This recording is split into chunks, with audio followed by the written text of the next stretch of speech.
Hi everyone, I am Rebecca from ChemKnits, and I'm here today with our sponsor Alex to play with breaking some Wilton's Violet icing color.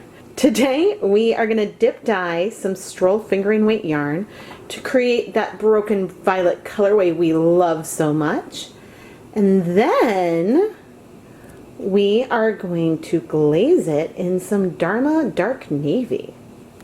I am pre-soaking the 75% superwash merino, 25% nylon stock yarn in just some plain tap water. Stroll might not be the most ideal candidate for some glazing because the twist is fairly loose.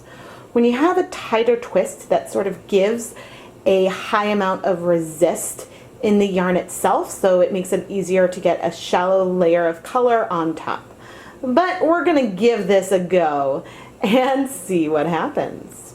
I have already mixed the Wilton's Violet food coloring into two little aliquots. I mixed a half a teaspoon of the Wilton's Violet icing color in half a cup of water, and I used warm water so that way it would dissolve really easily. And I'm going to use all of this to dye our 200 grams of yarn. And as a friendly reminder, if you want to use food coloring or acid dyes to dye yarn, you need to have a protein-based yarn that has some wool, alpaca, silk, or something similar in it. This technique will not work on 100% acrylic or 100% cotton yarn, but you can get some varying results on blends with wool. In my dye pot, I have 16 cups of water. I am adding 2 tablespoons of white vinegar. Alright, then we're going to add all the dye, stir it up, and immediately start dip dyeing. There is the dye. There's a little bit residual in those cups. I'm grabbing the yarn, giving it a good stir. Now we're dip dyeing. I love playing with Wilton's Violet food coloring a lot.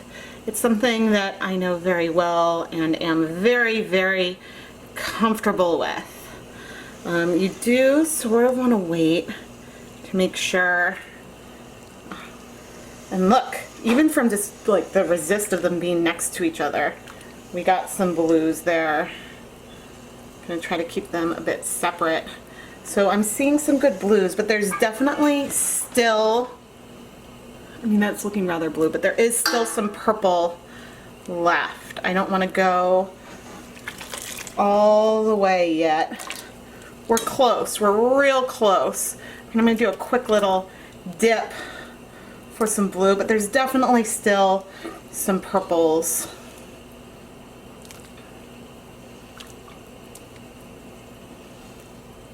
Let's see. Okay, now. And gonna wiggle those ends out so we can get that blue. But now we have our beautiful broken violet, and I am gonna let this go ahead and I guess sit here in the pot for 10 minutes, and then we'll come add more vinegar. If we check in on our yarn, the dye bath has nearly completely cleared, but I'm going to turn off the heat. We're going to add some additional vinegar in here. Let's go to, alright, 3 tablespoons of white vinegar. So right now we have a total of 5 tablespoons of white vinegar in this pot. When we're ready for the overdyeing / glazing step, I'm going to use the same pot. I will be adding a lot more vinegar, but I am going to let this yarn completely cool between steps. I'm going to let it cool, and then we're actually going to put it through my Nina Soft spin dryer to spin out as much of the liquid as possible. The yarn will still be damp, but yeah, it won't be the same as adding dry yarn, but that is my thought for today. And if you don't have a spin dryer, you could use a salad spinner or even put the yarn between some towels to squeeze out the excess water for that step. Our yarn has cooled considerably, And I used these nylon zip ties today to just make it a little bit easier to lift and move around our broken violet yarn. But I'm gonna let this cool at least until I can comfortably handle it, and then we're gonna go put it through the spin dryer. I just put the yarn through the spin dryer for between 2 to 3 minutes, and it's still definitely damp, but it is also a lot less saturated than it was, so hopefully we'll get a shallow layer of color on top. This is the same cleared dye bath from before, but now we're going to set this up for our Dharma Dark Navy acid dye. But first, I'm going to go ahead and add 1, 2, 3. Okay, I just added 2 cups of vinegar to our dye bath. And now I'm gonna add, I think I've got, yep, a 1/2 cup of our dark navy. And we're not super hot yet, so I'm gonna just rinse that out in there. But yeah, we've got our bath ready to go. So once it's hot, we will quickly dip our yarn to try to get some awesome color. I am going to dye this yarn one at a time, so that way I have the best chance at getting awesome results for our sponsor, Alex.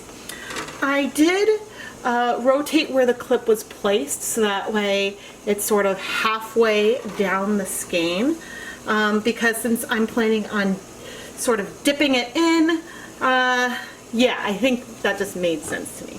So let's get this in really fast. In, and out. Oh dear, that's hot. Okay, so it looked like we got like huge coverage here. There's still some of the original colors peeking through. Definitely not even coverage, and definitely not shallow. I'm not even sure. We'll need to see what this looks like when dry, if I'm seeing any of the original colors sort of coming through. But it's beautiful. Very beautiful. Yeah, I mean, I'm not gonna put this back in. The dip sort of went a bit longer than I wanted. I don't think I was super prepared.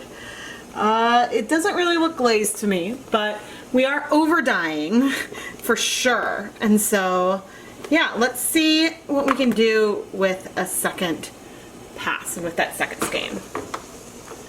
This time, I've got the tie sort of in the same place, but I'm gonna really go in a little more aggressively and try to get it in, move it around, and move and out.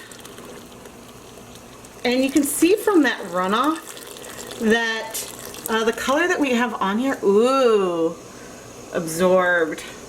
And I think I did, well, there's also less dye in here this time. I think the second one has some really cool things on it. The color balance is a little off. I do have another skein of Wilton's Violet dip dyed yarn, not from that I dyed today, but from a different day that I'll be able to compare this to. But I think on the second one, there's certainly areas that picked up a ton of navy. So the coverage is uneven. But I would say, and there's definitely some areas like right there that got no color, but I think that we got something kind of cool. Is it bad that I sort of want to go in again? I mean, what we got is so cool, but there's this little region that got almost no color. So I'm gonna go in real fast, in and out. Just real fast. And if anything, you guys, I think having it wet helps because the yarn goes in to the dye bath that much faster.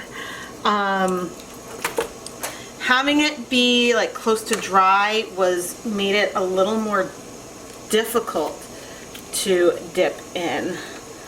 And I think I'm going to do the same kind of thing with the first one and just do one more really quick in and back out dip.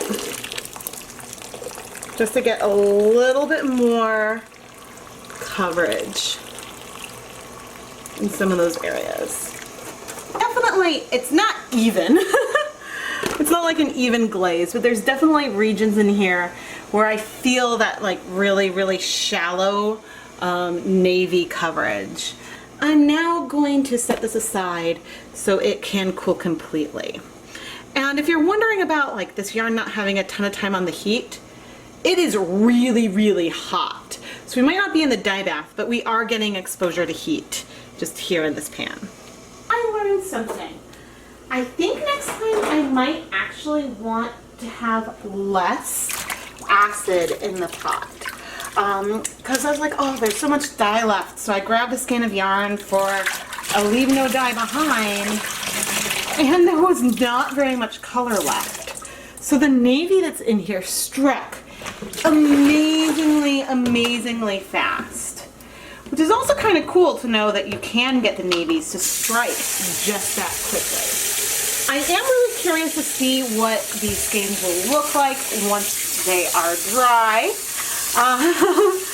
But certainly I think we're a little more overdyed than glaze. I do now know that with the yarn really wet, it went into the pot easier. But I don't think it would necessarily give all the fibers access to the yarn, but if I were to wiggle it sufficiently, maybe that would be the way to go. But we're learning, and this yarn is gorgeous. So let's see if there's any bleeding. Yeah, I'm not seeing any bleeding. And I'm so impressed how much color this yarn took up. So now I am going to wash off the soap, put the yarn through my Nina Soft spin dryer, hang it up to dry, and we'll come back for some conclusions. The next day, and a lot of thinking later, I dyed 2 more skeins of dip dyed broken violet because I want to try this glazing on this yarn base again.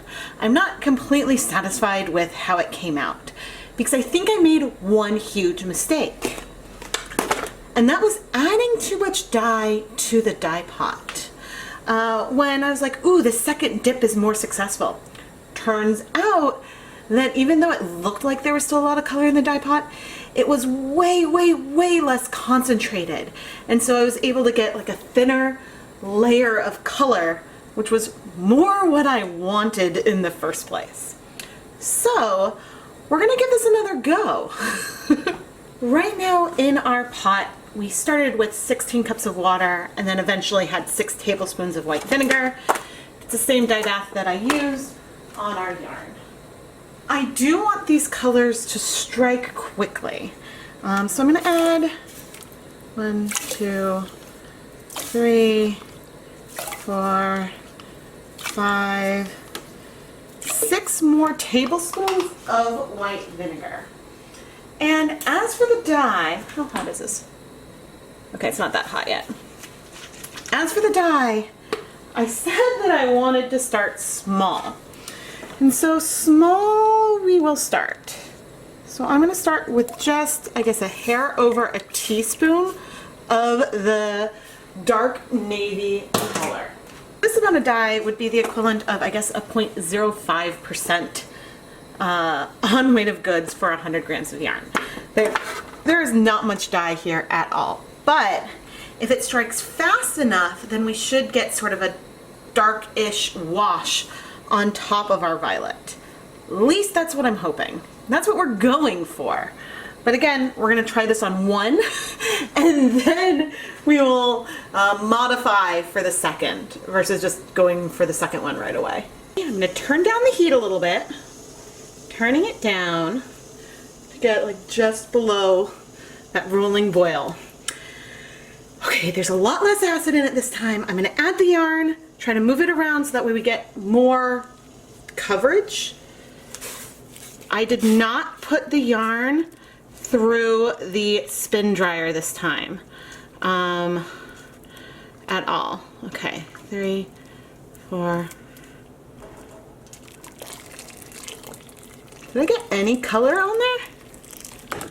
Okay, the one we just attempted to glaze is right here, and the one that we didn't is over there. And of course, this has the 2 tag on it. So definitely we got some color coverage here. You know, it's real low, real subtle. I could go ahead and do this again with some more dye on that second one, but I think I want to try it again on this same one. I'm going to move the tie down, and we're going to try it this time with a whole tablespoon of the dye. However, before we completely reset, I do want to use a nice dry skein of Stroll as a yarn mop to soak up that leftover color. Yeah, and it should do this pretty quickly. We're still on really low heat. I'll come back in about 10 minutes and then we'll go again. But you can see there's very little color left in there. We've got this beautiful, beautiful, tiny pastel. This is like a baby pastel that would be really fun to overdye, but it's also really, really cool just as a pastel. But you can see that our dye bath has cleared, so we are ready to go for another round. Let's go in with a tablespoon of dye. This is now 15 milliliters. And we're going to stir this up. And the heat has been on this entire time. So I am going to take our Wilton's Violet, put it in, and again, we're going to move it around. Move it around. 1, 2, 3, 4, and remove. And now, all right, I think that I got sort of more of what I was hoping for. We have definitely added a layer of navy onto this yarn, and it is fairly subtle, but even if it is like uneven, it's way more even than what we got the first times. And for comparison's sake, since it doesn't look that different, compare it to the original skein of Wilton's Violet, which I think I'm not even going to overdye right now. I think that I'm going to let that dry so we have that as a comparison so we can look at all, I guess, 3 of the attempts. But I think that sticking with a smaller amount of dye, especially if you're using a super dark color like dark navy or black. I think that if you were going to use a color maybe like silver gray or something, you might want more dye because it's less pigmented overall. But yeah, Alex, I am now happy, and I am now feeling so much better about this yarn. Don't get me wrong, I like the ones that we did in the first round. It's just I was nervous that they weren't super balanced, and it sort of made me want to reskein them, which maybe I'll do at another point. Now got, you know, the coverage isn't the most even, but it's still way more even, so I'm happy. And there is still some color left in here.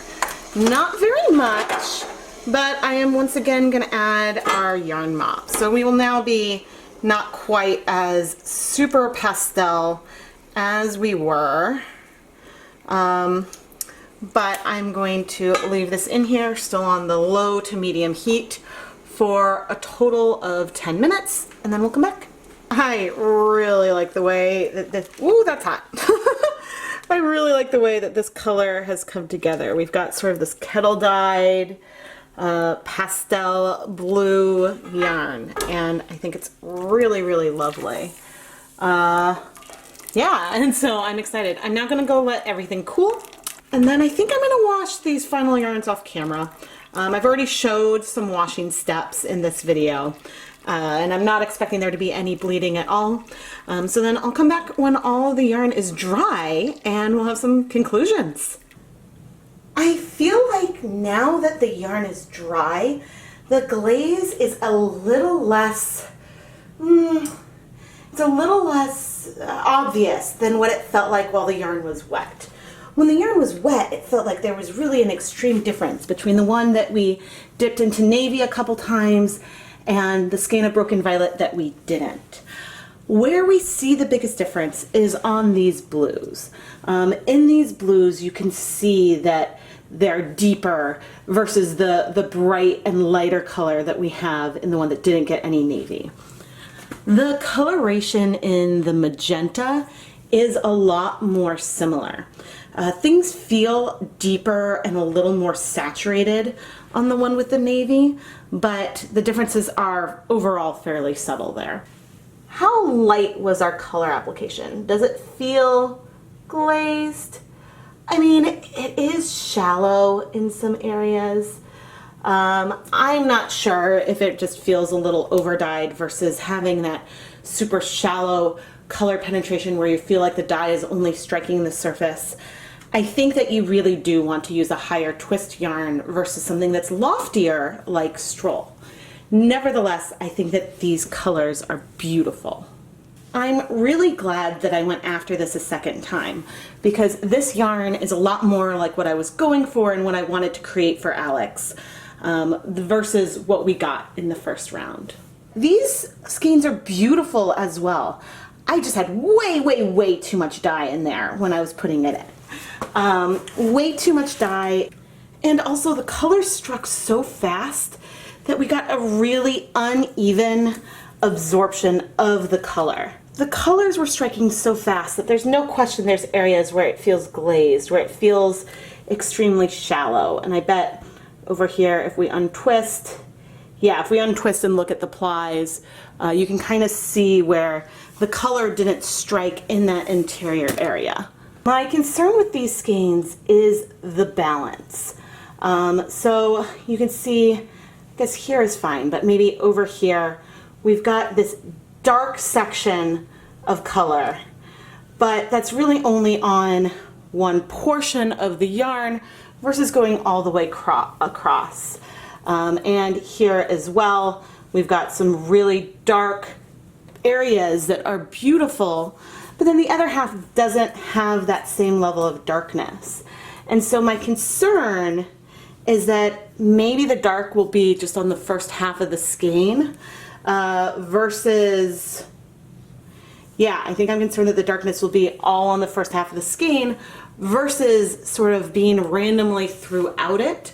And so therefore when you knit with it, it'll feel a lot more like some kind of gradient than not even repeating, but then a more balanced colorway. Different yarns are useful for different purposes, and so I think it's ultimately up to the individual if they want a balanced yarn or not for a project. I mean, if you're knitting a center out shawl, then having a non-balanced colorway can look really cool. It could feel a bit like a fade. But if you are knitting two pairs of socks and you want them to feel like they were knit from the same yarn, then having an unbalanced yarn might not be what you want. How do we determine if the yarn is balanced? Well, we do that by reskeining it. When you reskein the yarn, you can get a sense while you're skeining it if you're seeing more color at one end than the other. This is not something I'm going to do for this video, but it might be something that I will do on this channel at a later date with these skeins. I will put in the iCard a previous episode of Dyepot Weekly where I was also concerned about the balance, and then I did over 3 skeins reskein them so that way we could see how balanced they felt. Balanced or unbalanced, these yarns are beautiful and are super fun colorways. So I'm really excited to explore more with layering colors in the future, and I think that I learned a lot in this video. Speaking of layering color, our yarn mop went into the pot a couple different times. And so we've got this beautiful tonal. I am Rebecca from ChemKnits, and I would like to give a huge thank you to our sponsor Alex for supporting ChemKnits and Dyepot Weekly. It may have taken me 2 tries to get the kind of colorway I had envisioned, but I am thrilled we got there in the end, and honestly, I learned a whole lot. You know, maybe do high acid, but start with a little less dye, so that way you don't get too much dye in some places. I don't know why that wasn't sort of obvious to me or not, but anyway, I am really, really happy with how this came out. If you would like to learn more about sponsoring an episode of Dyepot Weekly, you can find a link to the ChemKnits Creations Etsy shop in the video description and iCards. This is something that is perfect for a big fan of ChemKnits. I will design a mystery colorway, mystery dyeing experiment with you in mind, taking your color preferences and yarn-based preferences into account to try to create something really, really fun. And of course, if sponsorship isn't your thing, my Etsy shop is filled with yarn that has been dyed in past and upcoming videos. There's over 100 skeins at any given time. So you can pick up some yarn and then go back and re-watch the video so you can see me create it. Thank you so much for watching, everyone.